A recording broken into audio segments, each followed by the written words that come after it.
What's up guys, and welcome back to Fordy Runs. Now if this is your first time at Fordy Runs, I want you to smash that pink button down there that says subscribe on it. Go to our Facebook page and join the Fordy Runs community, and check out the description, there's loads of cool things down there. So we're going to be trying out these two bad boys. Let's see how we get on. Right, so winterized or weatherized running shoes. This is probably the daddy of them, and this is something that I saw at the Fulham 10k and I thought that's interesting, so that's why I wanted to get it on the channel and compare the two. Now I've already done a video, first impressions of this shoe, so check that out, but I wanted to do a comparison because they are so similar, it's ridiculous. Starting off just quickly with the Nike Pegasus Shield, you've got the weatherized upper, they've changed it slightly from last year, but you've got this sort of all-in-one upper on it. You've got the traditional Pegasus sort of shark fin, moves away from your Achilles, which is quite nice.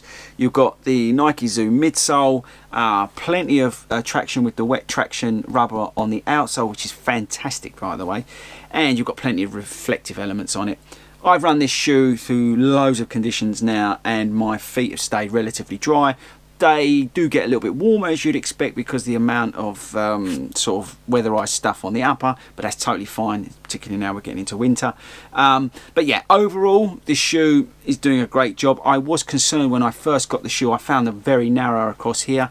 Where I've been wearing them every day, they have sort of expanded, so they're not as bad as they were. They are still relatively narrow versus the old shoe because of the new upper on them, but I've sort of learn to live with them, if that makes any sense. Coming on to the Nike and coming on to the Adidas Pulseboost HD. Boost HD is with regards to the new midsole they've got on this shoe, which I found not as responsive as I was expecting. I was expecting more from the midsole. The outsole is fantastic from the Continental rubber, which comes off your tyres, but that outsole is very good. And the upper, it kind of feels like it looks, it's kind of hard and not as flexible as something like this. So yeah, but this has got plenty of reflective elements on it, and it's a comfortable place to be, there's no lying. It's not somewhere that you think, oh this is horrible.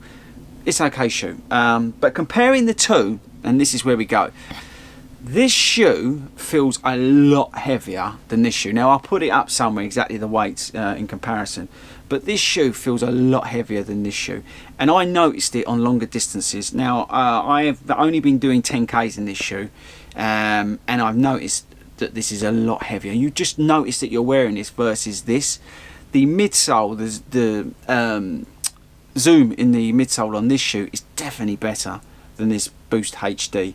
Now I don't know if that's because I'm a regular Nike fan, but I wanted to try these because I basically saw them at an event in London, Fulham 10k. I did a video on it, and a lot of people were running in these. So I thought, oh, they look interesting, and I needed another sort of winterized pair of shoes to help me along with my marathon training.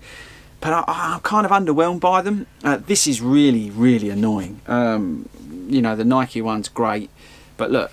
Just, I don't know if you can see how well that comes across on the camera, but it just, this flips away, this kind of sticks there. It is flexible, but it just gets on your nerves. The lacing's alright. They got this sort of, they kind of feel a bit cheap feel to them, and yeah, just not digging it really. But the thing I really love about it, the only sort of plus for the shoe is the outsole. It's great, it really is, and I've been running these on wet roads and this thing sticks. It's great in that respect. But yeah, I mean, if you're looking for a winterized running shoe for your spring marathon next year, so something you can wear during the winter months, personally I would go for the Nike Pegasus Shield.